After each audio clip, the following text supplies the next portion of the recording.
Bem-vindo à última etapa nossa. Essa última etapa representa o estudo da parasitologia.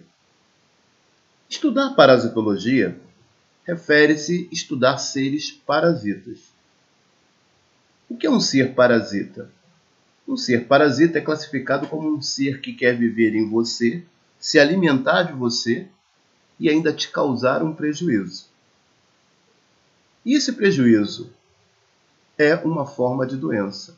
Por isso que, para a gente, nós vamos nos interessar pela parasitologia clínica, ou seja, a relação do estudo dos parasitas que são capazes de causar doenças. Dentro da parasitologia, nós temos dois grupos de destaque: os protozoários e o grupo chamado eumintos. São dois seres diferentes, porém agem do mesmo jeito. Tentam ficar sobre você ou entrar em você e ainda lhe causar um prejuízo. Então, nós iniciamos aqui o que nós chamamos de estudo dos parasitos, ou parasitologia, página 31 da nossa apostila. A primeira classificação que você vê na página 31 relata que eu posso verificar que os parasitas podem ser classificados como ectoparasitas e endoparasitas. E o que quer dizer o termo ecto? Ele quer dizer fora. Fora de quê? Reparem que nós temos aqui um ser conhecido como pedículos humanos, vulgarmente conhecido como piolho. E o que tem esse piolho? Ele é capaz de habitar o seu corpo, só que na parte externa, seja no couro cabeludo ou nos pelos pubianos. Nós temos espécies que sobrevivem a partir de células que vão saltando do nosso corpo. Porém, em situação de necessidade, ele passa a agredir esse nosso tecido. Então, ele é classificado como um parasita, mas como habita a parte externa, nós classificamos como ectoparasita. Outro exemplo clássico e histórico a nível de doenças são os sinfonápteros. Esse animalzinho que você está vendo aqui trata-se de uma pulga.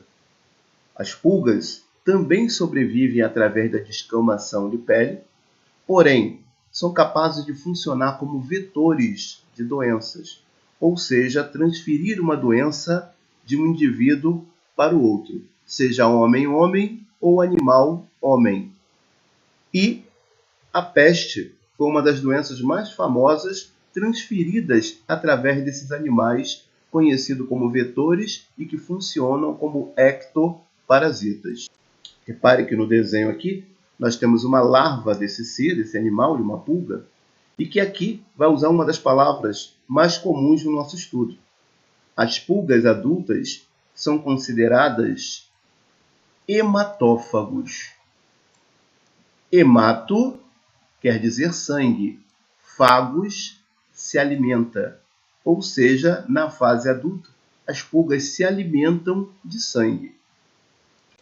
Uma outra relação, dentro principalmente da enfermagem, é a presença de algo chamado miríase, que é o desenvolvimento de larvas no interior de ferimentos, ou seja, essa larva é proveniente de quem? De insetos que pousaram e que ofereceram às suas larvas o alimento pelo apodrecimento. Na verdade, é um apodrecimento que você está tendo, uma necrose do tecido, e que essas larvas se alimentam desse indivíduo, o que não deixa de ser uma patologia.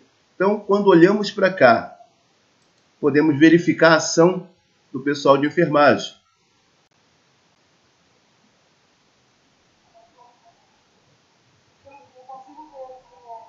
Repare, você então, profissional dessa área, tem como funcionamento, uma das técnicas, fazer a retirada desses pequenos parasitas que habitam essa parte externa do corpo.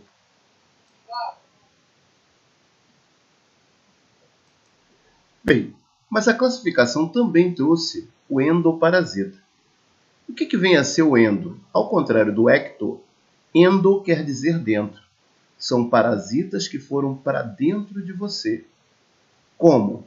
Através da respiração, da alimentação, contato das mãos e até por vetores.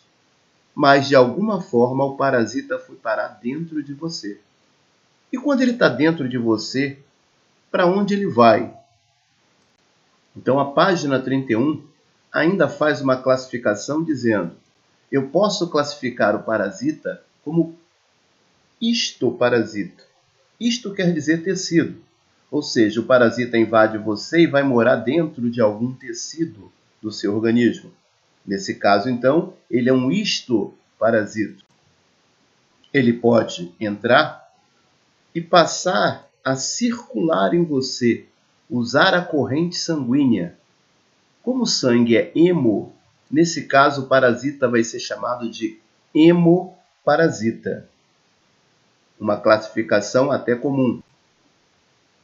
Porém, como o parasita está entrando em você com a intenção principal de arrumar alimento e em seguida proteção, é comum que ele procure aonde ele vai achar melhor alimento em você. E anatomicamente falando, nós sabemos que nós nos alimentamos através da via digestória. Então, o caminho percorrido pelo nosso alimento vai ser o caminho preferencial do caminho procurado por esses parasitas. Então, reparem que eu tenho um estômago. É comum eu encontrar parasita aqui? Não. Motivo: o estômago é altamente ácido. Então, automaticamente eles usam os órgãos posteriores. Então, essa região, que nós conhecemos como intestinos, é a região de preferência desses parasitas. Por isso que nós chamamos, lembre-se, intestino significa entero. Por isso, a maioria dos parasitas são considerados enteroparasitas, parasitas que habitam a região intestinal. Por isso que o início do nosso filmezinho, protozoários e eumintos são dois seres representantes da parasitologia, mas que vão estar sempre associados a fezes. Então, vamos relaxar. Porque, se a maioria dos parasitas são enteroparasitas, vivem no intestino, a forma de saída que eu tenho desses seres é sempre através das fezes. Daí, o exame de fezes ser a principal relação de diagnóstico dos exames, dessa ação parasitológica, o famoso exame parasitológico.